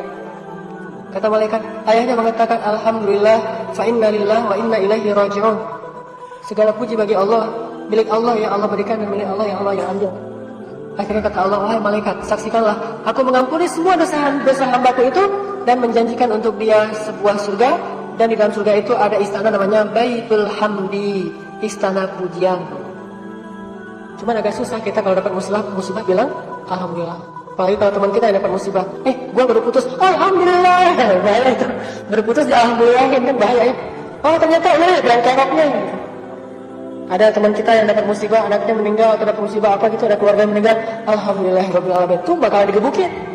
Cukup buat kita sendiri aja. Kalau ada masalah, alhamdulillah, fa inna lillahi wa inna ilaihi. Buat kita sendiri aja. Untuk orang lain, alhamdulillahnya pelan aja.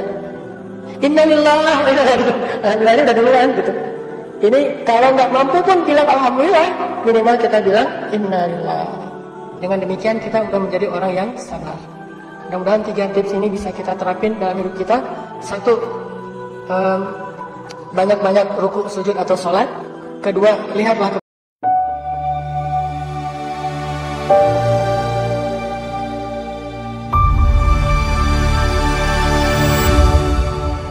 bawah ketiga, fokuslah kepada kebaikan setelah ujian, jangan kepada ujiannya. Mudah-mudahan dengan demikian kita akan lebih tabah. Itu aja yang bisa saya sampaikan. Barakallahu li wa lakum. Assalamualaikum warahmatullahi wabarakatuh. Assalamualaikum warahmatullahi wabarakatuh. Alhamdulillahirrabbilalamin. Jazakallah khairan pada Ustadz Kanan Ataki atas sharing ilmunya. Gimana kawan-kawan, seru banget ya Ustadz, bahasa-bahasanya kita banget ya. Mungkin kepada bapak-bapak, kepada ibu-ibu mungkin bisa dipakai untuk upgrade komunikasi sama anak-anaknya. Jadi mungkin pulang dari kajian apa bisa minta tolong anak-anaknya untuk bikin akun Instagram atau akun Twitter gitu. Jadi nanti bisa mention-mentionan gitu. Untuk selanjutnya mungkin kita buka sesi tanya jawab. Kita buka 2 pertanyaan dulu dari Ikhwan dan Ahwatnya dulu. Mungkin dari Ikhwan ada pertanyaan yang ingin disampaikan kepada Ustadz Fadol. Atau dari Ahwatnya mungkin ada yang ingin disampaikan.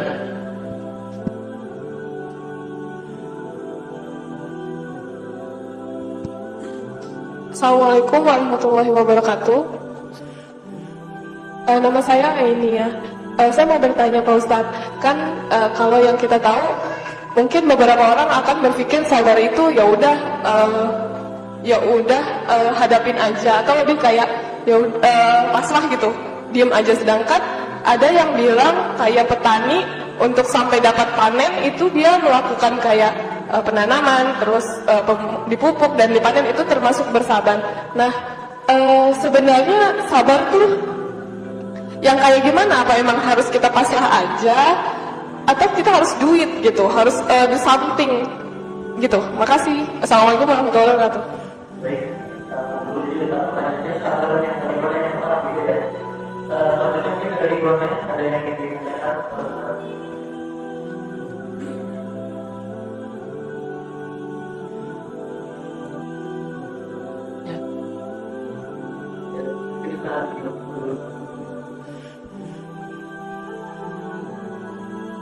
Gimana maksud dari sabar atau praktek sabar itu sendiri? Kalau tadi mungkin baru dibahas how to bersabar, kalau sekarang sabar itu apa gitu ya? Apakah hanya dengan pasrah dan pasif, diam aja, atau do something? Ada 3 nih makna sabar teh. 1, tidak mengeluh. Kalaupun terlanjur mengeluh, karena itu kadang manusiawi, jangan sampai kita dikenal sebagai tukang ngeluh. Sesekali mengeluh itu wajar, tapi jangan sampai menjadi tukang ngeluh aja, menyalahkan Allah, menyalahkan orang lain, mencari kambing hitam aja intinya. Ini ngeluh, nggak bersyukur sama sekali. Yang dilihat fokusnya kepada yang kurang aja, yang nggak dia dapetin aja, yang nggak nyaman aja yang dia fokus. Sedangkan yang lebih, yang baik dia nggak fokus. Jadi makna sabar itu pertama, sesedikit mungkin mengeluh. Ada masalah, kayak misalnya mau jalan, hujan, bukan hujannya yang buat dia mengeluh, tetapi dia kalau hujan berarti cari payung atau siapin jas hujan. Itu kan ikhtiar ya. Tapi nggak mengeluh, hujan kemarin, hujan hari ini, hujan terus gitu ya. Ini namanya ngeluh. Allah kayaknya nggak gitu. Ini saya pengen hijrah, saya baru pertama nih mau talim itu hujan, baru pertama mau talim hujan lah gitu. Padahal emang musim hujan. Nah ini ngeluh namanya, cari. Atau lo sih ngambil jalan ini nih, nggak tahu jalan ini macet, masih diambil jalan ini. Kenapa nggak naik tol aja tadi? Segala macam cari kambing hitam. Ngeluh namanya. Kedua, sabar itu nggak putus asa. Nggak putus asa dalam arti menunggu datangnya jalan kedua. Karena Nabi mengatakan, intizarul faraj min indillah ibadatun. Menunggu datangnya pertolongan Allah itu adalah ibadah. Menunggu doang, nunggu sakit sampai kita sembuh, kita nunggu nggak mengeluh, itu ibadah. Jadi bagi orang sakit, kalau dia nggak mengeluh dan sabar, setiap detiknya itu kayak orang berzikir atau sholat sunnah. Karena ibadah bagi dia. Intizarul faraj, menunggu datangnya pertolongan Allah. Nggak putus asa menunggu. Kalau disuruh tunggu setahun, berarti setahun ibadah. Disuruh tunggu sebulan, berarti sebulan ibadah. Gimana makin lama masalah, makin lama beribadah. Dia paham itu. Menunggu. Yang kedua, setelah nggak ngeluh, terus menunggu. Yang ketiga, baru terus mencari jalan keluar dengan ikhtiar. Itu sabar. Orang yang nggak sabar berarti udah nggak mau ikhtiar yang Allah ridhoi. Dia ikhtiarnya ikhtiar pragmatis, sebut sakit. Pertama dia nggak terlalu banyak ngeluh, paling bilang aduh sakit, nggak bilang ini sakit kok nggak sembuh-sembuh, nggak ngomong gitu. Apa sih maunya Allah, nggak ngomong gitu, cuma bilang aduh sakit, wajar. kemudian dia menunggu, sabar aja sampai sembuh. Ketiga, dia berikhtiar. Ikhtiarnya apa? Yang syar'i, yang Allah ridhoi. Contoh, ke dokter secara medis konvensional atau ke holistik dengan cara terapi atau herbal, atau mungkin dengan cara ada terapi-terapi khusus. Yang penting masih syar'i. Kalau dia udah mulai putus asa tuh kelihatan dia mulai datang ke paranormal, ke dukun, orang pintar. Ini berarti udah putus asa. Ikhtiar juga, cuman ikhtiarnya tidak diridhoi oleh Allah, berarti dia udah gak sabar. Jadi nggak ngeluh, nggak putus asa dalam menunggu datangnya jalan keluar atau pertolongan Allah. Dan yang ketiga, ikhtiar yang syar'i. Kalau udah nggak syar'i, syar'i itu artinya nggak sesuai dengan syariat, berarti dia itu bukan ikhtiar namanya, tapi ikhtibar. Tapi ada lagi nih definisi sabar di sisi Rasulullah. Kata Nabi, as-sabru 'inda sidmatil ula. Sabar itu artinya atau dilihatnya di awal kejadian, itu sabar. Karena ada seorang ibu-ibu di zaman Nabi mengalami musibah kematian. Saya lupa apakah suaminya, apakah anaknya yang meninggal. Pokoknya dia meratapi mayat di rumahnya, dia meratap gitu. Anakku, kamu masih kecil, kau udah meninggal, satu-satunya anak saya, segala macam dia meratap. Nabi takziah ke rumah mereka, berkunjung, ngejenguk. Begitu Nabi ngejenguk ke rumah mereka, kan laki-laki dan perempuan dipisah kamar tuh. Nabi ngomong dari balik dinding. Kata Nabi, ya mra'ah, ya amatallah, isbiri wahtasibi. Wahai ibu, bersabarlah dan harapkanlah kebaikan di sisi Allah, jangan mengeluh, kata Nabi. Kata ibu ini, sabar. Kamu enak ngomong gak mengeluh, karena kamu gak diuji kayak saya. Dia marah kepada Nabi karena gak tahu kalau itu Nabi. Enak aja ngomong, jangan mengeluh, jangan meratap. Kamu gak tahu sih gimana perasaan seorang ibu dan seterusnya. Tapi terus Nabi diam, pulang. Begitu Nabi pulang, orang-orang bilang ke ibu ini, Bu, tadi tahu gak siapa yang ngomong? Kata ibu itu, gak tahu siapa yang nanya. Dia Rasulullah. Langsung dia merasa bersalah dan takut. Astagfirullahaladzim, berarti saya baru membentak Rasulullah. Langsung dia pergi ke rumah Rasulullah.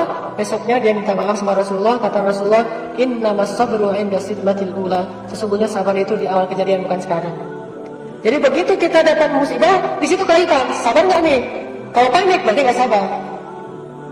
Misalnya kita dengerin orang mencela kita, ngomongnya nggak enak gitu di jalan gitu ya, woi apa gitu, keluar kalimat yang nggak enak, kalimat hewan misalnya. Akhirnya kita marah juga, Rasulullah segala macam, panjang jadinya. Ujung-ujungnya udah selesai, pulang. Pas sampai di rumah baru kita, astagfirullahaladzim, kok saya tadi gitu ya? Udah deh, saya mah sabar aja, nggak usah diladenin yang gitu-gitu. Itu namanya bukan sabar, itu namanya sadar. Beda sadar. Kalau sabar di awal, kalau sadar belakangan. Kita sering sabar apa sering sadar sih? Sering sadar. Masih mending daripada nggak sadar ya. Udah lumayan lah. Cuman berarti kita belum tergolong orang yang sadar, masih tergolong orang yang sadar. Sadar itu bahasa Al-Qurannya awabin, orang yang kembali, orang yang bertaubat, orang yang perbaiki. Tapi belum jadi orang yang muttaqin. Kalau muttaqinnya wal kadhimin menahan amarah. Kalau udah marah terus lama-lama, udah deh, saya mah recovery aja, udah maaf ya, sorry segala macam. Itu namanya sadar, masih mending lah. Tapi lebih baik kalau bisa kita sabar dari awal kejadian, udah sabar. Begitu orang mencela kita, astagfirullahaladzim, udah gitu aja. Kalau orang ada yang berperilaku jahil kepada kita qaul salam, kita berjalan dengan cara menebar kedamaian. Itu sabar. Tapi kalau udah ngamuk-ngamuk duluan, besoknya maaf ya kemarin saya kebawa emosi, itu namanya sadar, bukan sabar. Innamas sabru 'inda sidmatil ula. Sabar itu di awal kejadian, kata Nabi. Itu.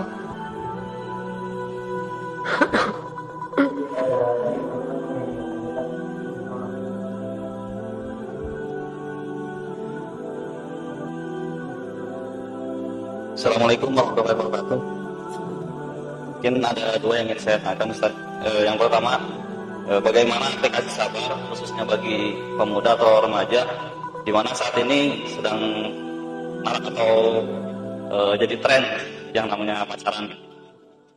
Kemudian yang kedua, bagaimana aplikasi sabar terhadap sosmed atau sosial media untuk bagi para pemuda khususnya remaja terhadap melihat sesuatu yang diharamkan dan memposting sesuatu yang mungkin dimakruhkan atau bahkan mendekati haram.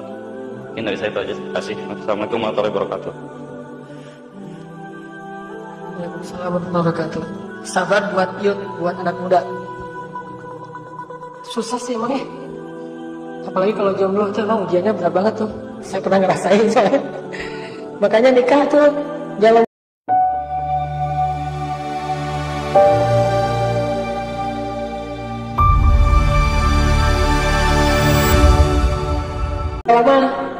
udah aja ketemu nikah yuk gitu. udah ada basa-basinya saking kebelet. Udah nikah dini deh, itu solusinya. Saya nggak mau ngomongin hukum, tapi saya mau ngomongin solusi. Kalau hukum nanti bisa tanya ke ustaz lain yang ahli fikih. Tapi solusinya nikah dini. Allah berjanji kok kalau mereka fuqara, nggak punya apa-apa, Allah yang ayyughniyahumullah, Allah yang akan mencukupkan segala kebutuhan mereka. Dan saya buktikan itu. Saya nikah mah beasiswa. Orang sekolah doang beasiswa, saya mah nikah beasiswa. Beasiswa nikah, artinya nikah aja dimodalin. Tapi nggak masalah. Modalnya gimana? Minjem. Gak usah khawatir untuk menikah. Gak mungkin Allah mencelakai orang yang pengen taat sama Allah atau beribadah. Nikah itu ibadah bukan? Ibadah. Ya udah, ibadah aja. Saya nyesel udah sholat, gara-gara sholat kehilangan sepatu. Gak ada hubungannya. Gara-gara kita taruh sepatu sembarangan jadi hilang, bukan gara-gara sholat. Gara-gara nikah saya jadi cerai. Lebih baik kita cerai setelah nikah daripada putus setelah pacaran dan kemudian sudah tidak lagi bersih misalnya. Makanya solusi yang paling baik itu adalah nikah. Gak usah khawatir. Masalahnya kita kadang-kadang yakin calonnya ya kurang yakin ya. Atau kita berdua yakin nih calon mertuanya yang kurang yakin, itu ya masalahnya. Kita mah yakin banget, udah mantap gitu. Saya mau nikah tahun ini. Gak datang ke ceweknya, kita nikah yuk daripada kita gini-gini aja. Ayo, kamu emang udah siap? Allah yang akan mensiapkan. Oh yaudah, bismillah deh kalau gitu, bismillah. Datang ke calon mertuanya nggak mau, dia mau auzubillah gitu. Nah, itu yang susahnya. Makanya yakin dan meyakinkan itu PR kita. Challenge kita yakin dan meyakinkan. Coba daripada fokus mikirin gimana pacaran yang romantis, mending mikirin nikah yang romantis. Nikah itu romantis banget. Pokoknya apalagi nikah dini ya, nikah di usia masih lagi semangat-semangatnya pacaran malah pakai nikah, itu keren banget. Kita jalan bareng, kita mesra-mesraan, kita ngapa-ngapain, itu semuanya diridhoi Allah. Pandangan mata aja berpahala. Gini aja sama pasangan kita, liatin, ngapain lihat? Saya lagi ibadah dengan cara memandang kamu gitu. Kalau nikah, kalau pacaran, saya lagi, ngapain sih kamu? Kemana ada kehilangan duitnya? Enggak, saya mah lagi beribadah dengan tidak memandang kamu. Jadi kalau pacaran malah ibadahnya kalau nggak memandang. Kalau nikah, ibadahnya dengan cara memandang. Kebalik. Kalau pacaran, naik motor, jauh dikit dong, jangan terlalu nempel gitu. Kita belum muhrim tahu kan gitu ya. Kalau nikah jangan repot dong, ini berani nih. Makin berpahala, beda. Rugilah orang yang melampiaskan hasrat cintanya tapi nggak berani pacaran, rugi tuh. Kalau pengen cinta kita lampiaskan, kita ekspresikan menggebu-gebu, udah nikah aja. Dan boleh apa aja lah. Dan diridhoi lagi sama Allah, berpahala. Tuh, satu. Kedua, sosmed gimana? Ujian di sosmed itu bukan cuma menundukkan pandangan sih. Jangan kepo. Karena menundukkan pandangan di sosmed justru gara-gara menundukkan pandangan jadi ngelihat. Jadi makna ghaddul basar di sosmed itu bukan menundukkan pandangan, tapi jangan kepo. Karena semua orang di sosmed pasti menundukkan pandangan. Kalau ke situ namanya bukan sosmed, namanya lagi baca papan tulis atau nonton. Nonton ke depan, sosmed ke bawah. Ini. Jangan kepo. Wah, ada postingan kayaknya cantik nih, diklik. Keluar yang satu postingan, lama-lama ngeklik lagi akunnya, jadi keluar lebih banyak lagi. Nggak usah kepo. Kepo itu dalam bahasa Al-Quran ghaddul basar. Katakanlah kepada laki-laki dan perempuan, hendaklah mereka jangan kepo. Itu ayatnya surat An-Nur. Katakan kepada perempuan dan laki-laki supaya jangan kepo. Dan insya Allah kalau kita nggak kepo, akan terpelihara hati kita. Kalau terpelihara hati, akan khusyuk sholatnya. Ciri-ciri kita kurang jaga pandangan, ciri-ciri kita suka kepo adalah nggak khusyuk dalam sholat. Ciri-ciri kita suka ngepoin Instagram orang, kita malas ke masjid. Ciri-ciri kita suka ngepoin Instagram orang, kita malas beribadah. Kita malas dalam taklim, kita malas berzikir. Itu ciri-ciri kita sedang ngepo. Jangan kepoin orang lain. Tapi ujiannya bukan cuma itu. Ada ujian lain yang berat dalam sosial media. Apa? Ujian nahan komen. Apalagi hal-hal yang kontroversi kan suka postingan terus orang pada komen di bawah. Jadilah ruang debat, bukan ruang silaturahim. Harusnya sosial media itu adalah media untuk orang bersilaturahim, bukan media untuk memutuskan silaturahim. Itu juga ujian. Apalagi anak muda nih. Muncul satu postingan. Ada yang bilang, ekstremis, apa misalnya. Yang lainnya bilang, gak usah nuduh sembarangan ya, dia mah orang soleh dan segala macam. Rame, gitu kan ya. Intinya nahan amarah, nahan ego kita, nahan gengsi kita, plus nahan hawa nafsu kita. Insyaallah dengan gitu sosial media kita menjadi salah satu media yang membuat kita nambah kebaikan, nambah prestasi, nambah teman, nambah saudara. Jadilah anak-anak muda ini positif dalam menggunakan sosial media. Itu. Nah, benar. Betul.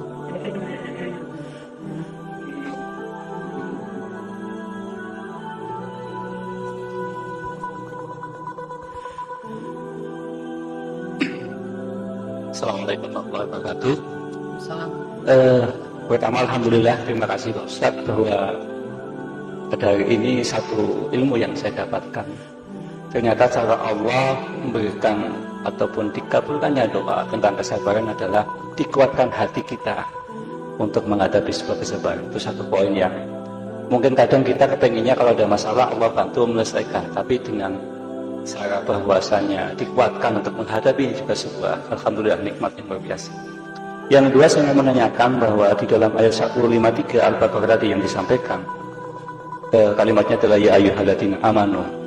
Kemudian saya mencoba bahwa di luar sana kami juga berteman dengan orang yang non muslim, mungkin orang Katolik, mungkin orang Kristen dan sebagainya, dan kalimatnya sama, mereka juga mempunyai bahwa aku juga harus bersabar dengan sesuatu yang Tuhan uji. Adakah satu alasan ataupun mungkin sabab-musababnya kenapa Allah mengatakan ya ayyuhalladzina amanu, bukan ya ayyuhalladzina ya ayyuhan nas? Karena sesungguhnya manusia juga harus bersabar apapun mungkin agamanya ataupun penganutnya. Terima kasih Ustaz. Assalamualaikum warahmatullahi wabarakatuh. Salam. Kalau Allah ngasih pengkhususan dengan kalimat amanu, orang yang beriman, berarti di situ Allah sebetulnya lagi ngasih kita reward bahwa orang yang bersabar itu istimewa di sisi Allah. Dan orang yang beriman kalau bersabar ada pahala khusus di mata Allah. Kalau orang nggak beriman bersabar, Allah akan membalas dia di dunia saja. Kalau orang yang beriman dan bersabar, dia dibalas di dunia dan di akhirat. Jadi Allah pengen memberi kita tawaran khusus yang nggak diberikan kepada orang umum. Allah bisa aja bilang ya ayuhan nas isbiru, wahai manusia bersabarlah. Allah bisa ngomong kayak gitu. Tetapi omongan itu nggak harus Allah secara khusus menyampaikan kepada mereka. Itu mah ajaran di setiap agama pasti ngajarin sabar. Cuman Allah nggak ngejanjiin apa-apa untuk kesabaran-kesabaran di luar orang yang beriman.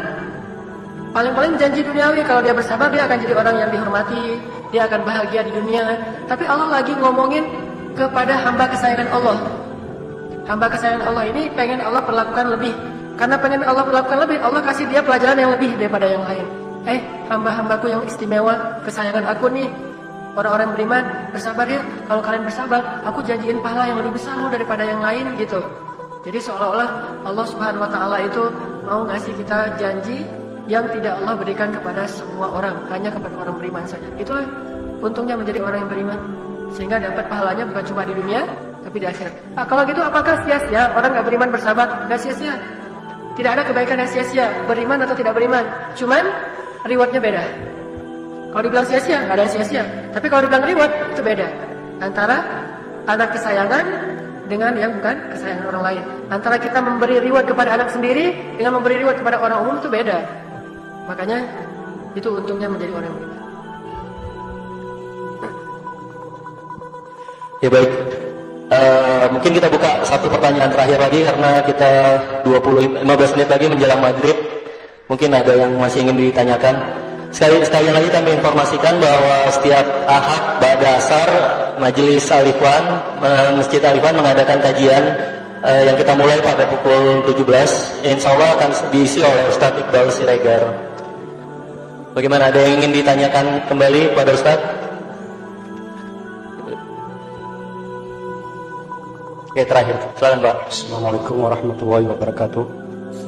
Ustaz, di saat Nabi Yunus, beliau berdakwah dengan sekian tahun, ternyata tidak mendapatkan jumlah umat yang banyak, sehingga Nabi Yunus pergi dari kampung itu.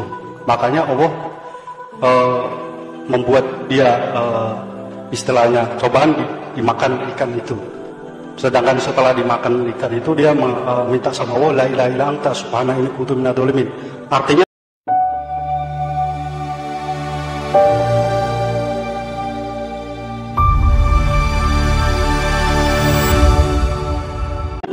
kesabaran Nabi Nuh pun diuji oleh Allah dengan akhirnya Nabi Nuh bertaubat seperti itu. Nah, jadi untuk yang kita yang orang umat Nabi Muhammad, sabarnya di luar Nabi. Jadi kesabarannya sebenarnya yang biasa-biasa, orang dulu juga udah pernah melakukan, tapi kadang untuk anak muda kurang sabar gitu. Terima kasih. Assalamualaikum warahmatullahi wabarakatuh. Kisah nabi-nabi itu bukan menjadi pembenaran. Kisah nabi itu pelajaran, beda. Makanya Nabi Yunus itu setelah dikisahkan di beberapa surat, nanti di surat Al-Qalam Allah menutup surat itu dengan kalimat wala takun kasahibil hud idnada wa huwa makdhum. Janganlah kamu seperti yang orang dimakan ikan. Allah aja nggak mau nyebut nama Nabi tersebut karena menjaga nama baiknya. Walaupun di surat lain nanti dikisahkan. Di situ Allah bilang wala takun kasahibil hud. Janganlah engkau Muhammad seperti Nabi yang dimakan ikan, artinya berputus asa, tidak tabah menghadapi ujian-ujian dari kaummu. Jadi kalau kita membaca kisah Nabi Yunus, jangan sampai kita menyimpulkan, Nabi Yunus saja bisa nggak sabar, apalagi saya. Justru pelajarannya, janganlah saya seperti Nabi Yunus ketika itu, bukan seluruhnya. Tapi setelah Nabi Yunus bertaubat, kemudian Nabi Yunus memperbaiki diri, Allah kasih Nabi Yunus 150.000 orang umat, banyak setelahnya dapat umat. Dan by the way, Nabi Yunus bukan mau berhenti berdakwah. Kalau kita baca kisahnya, Nabi Yunus lagi ngambek sama satu kaum dan pengen cari kaum yang lain. Bukan gak mau berdakwah lagi, bukan mau pensiun, bukan resign. Allah saya resign, saya udah malas dakwah, saya mau dagang aja. Bukan. Nabi Yunus lagi ngambek dengan satu kaum yang memang keras kepala. Mungkin kalau kita jadi Nabi Yunus juga udah ngambek lebih dari Nabi Yunus. Nabi Yunus saja bisa ngambek, itu berarti kan keras kepala banget nih kaumnya. Pengen cari kaum lain yang lebih baik. Ternyata Allah nggak ridho. Sehingga Allah kasih pelajaran. Dan Nabi Yunus mengakui itu kesalahan. Kalau Nabi Yunus saja mengakui itu kesalahan, berarti kita harus lebih mengakuinya. Jangan justru menganggap itu hal yang wajar. Tapi manusia lah, setiap melakukan kesalahan perbaiki, kesalahan perbaiki. Dan satu tips dalam berdakwah, bersabarlah terhadap proses orang dalam berhijrah lebih baik. Kita jangan melihat sesuatu hanya di titik idealismenya. Harus idealnya begini, enggak. Tapi lihat titik progresnya. Dulu dia gimana, sekarang dia gimana. Itu udah keren. Tapi kalau ngelihat idealnya, masih jauh. Jadilah kita berputus asa. Contoh, ngajarin istri kita nggak berjilbab. Idealnya kan berjilbab, syar'i gitu ya. Ternyata dia udah jilbab, cuma jilbabnya mesti pakai lepas. Dia bilang, sama aja lu, belum Islam belum tuntas, belum utuh, masih munafik. Jangan lihat di situnya, lihat dia dulu nggak mau berjilbab, sekarang sudah mau walaupun masih buka lepas. Itu progres. Dalam dakwah juga gitu. Saya kalau dakwah di Bandung dengan pemuda hijrah, ada yang datang ke masjid nggak pakai jilbab, terus di masjid pakai mukena. Begitu selesai sholat, buka lagi dia keluar. Mau gitu aja udah keren. Karena kita lihat sebelumnya dia sholat juga enggak, sekarang udah mau sholat walaupun jilbabnya masih mukena. Besok mungkin jilbabnya pas ta'lim aja, lusa udah berjilbab tapi belum syar'i. Lusanya lagi semakin lama semakin baik. Jadi lihat progres seseorang dalam berhijrah, jangan lihat titik idealnya sebuah hijrah. Dengan gitu insya Allah kita akan sabar. Ya Ustaz, satu lagi, mohon maaf. Apakah kata Imam Syafi'i itu benar bahwa pas waktu kita berdakwah itu kok jalannya enak aja ke depannya, apakah ada yang salah dakwahnya gitu? Enggak, jangan itu yang jadi ukuran.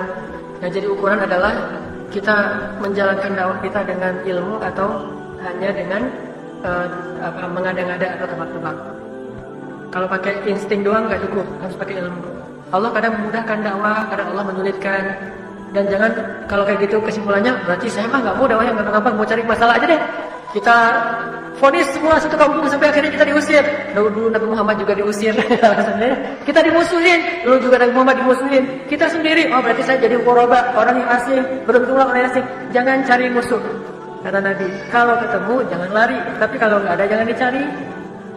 Makanya kalau dimudahkan, alhamdulillah. Yang penting udah sesuai dengan ilmu yang kita pelajari. Kalau diberikan ujian, ya kita hadapin aja. Tapi saya yakin kalau kita sungguh-sungguh berdakwah, kayaknya dakwah itu memang jalannya para nabi rata-rata susah. Rata-rata susah. Kalaupun ada kemudahan, mungkin Allah tahu batas kemampuan kesabaran kita. Begitu naik iman kita, Allah tambah nanti. Ininya bebannya. Kayak orang fitness, awal-awal fitness mungkin bebannya masih setengah kilo gitu ya. Wah enak nih, begitu udah ngebentuk dikit ototnya nambah 1 kilo, udah gini lama-lama 5 kilo gitu kan, sesuai dengan kemampuan otot. Kalau sekaligus langsung dikasih 5 kilo putus nanti ini. Baik, itu juga mungkin Allah ngasih ujian kita. Baik, terima kasih Ustadz, kita cukupkan karena memang sudah 10 menit lagi menjelang waktu maghrib. Mungkin ditutup dengan doa ya Ustadz ya. Kita tolong pada Ustadz. أعوذ بالله من الشيطان الرجيم بسم الله الرحمن الرحيم الحمد لله رب العالمين حمدا يوافي نعمه ويكافئ مزيده يا ربنا لك الحمد كما ينبغي لجلال وجهك الكريم وعظيم سلطانك اللهم صل وسلم وبارك على سيدنا محمد وعلى آله وصحبه أجمعين اللهم اغفر لنا ذنوبنا ولوالدينا وارحمهما كما ربيانا صغارا ربنا هب لنا من أزواجنا وذرياتنا قرة أعين واجعلنا للمتقين إماما ربنا آتنا من لدنك رحمة وهيئ لنا من أمرنا رشدا واجعل لنا من كل ضيق مخرجا ومن كل هم فرجا ومن كل عسر يسرا يا أرحم الراحمين يا الله يا رحمن يا رحيم يا مجيب السائلين يا سميع الدعاء يا قاضي الحاجات يا Allah, ampunkanlah dosa-dosa kami ya Allah. Kami sadar betapa banyak dosa dan kesalahan yang kami lakukan selama ini ya Allah. Tetapi meskipun kami tidak layak, kami bukan hamba-Mu yang istimewa. Kami hanyalah orang-orang yang hina di hadapan-Mu. Meskipun rendah kedudukan kami di mata-Mu, tetapi Engkau Maha Rahman, dan dengan kasih sayang-Mu Engkau memberi kami petunjuk, sehingga hari ini kami bisa hadir dalam majelis-Mu ya Allah. Segala puji bagi-Mu atas nikmat ini ya Allah. Sungguh tidak ada yang lebih membahagiakan kami daripada duduk di rumah-Mu ya Allah. Sungguh betapa bahagia dan indahnya suasana dalam majelis-majelis surga di muka bumi, yaitu majelis ilmu ya Allah. Segala puji bagi-Mu atas nikmat ilmu hari ini. Segala puji bagi-Mu atas nikmat ukhuwah. Segala puji bagi-Mu atas nikmat hidayah. Segala puji bagi-Mu atas nikmat taubah. Segala puji bagi-Mu atas nikmat hijrah. Ya Allah ya Arhamar Rahimin, tetapkanlah hati kami dalam ketaatan. Janganlah Engkau biarkan hati kami liar dan kembali kepada kejahiliahan. Bimbinglah kami setiap hari lebih baik daripada sebelumnya, sehingga kelak kami menjadi hamba yang berpredikat muttaqin, orang-orang yang bertakwa. Ya Arhamar Rahimin.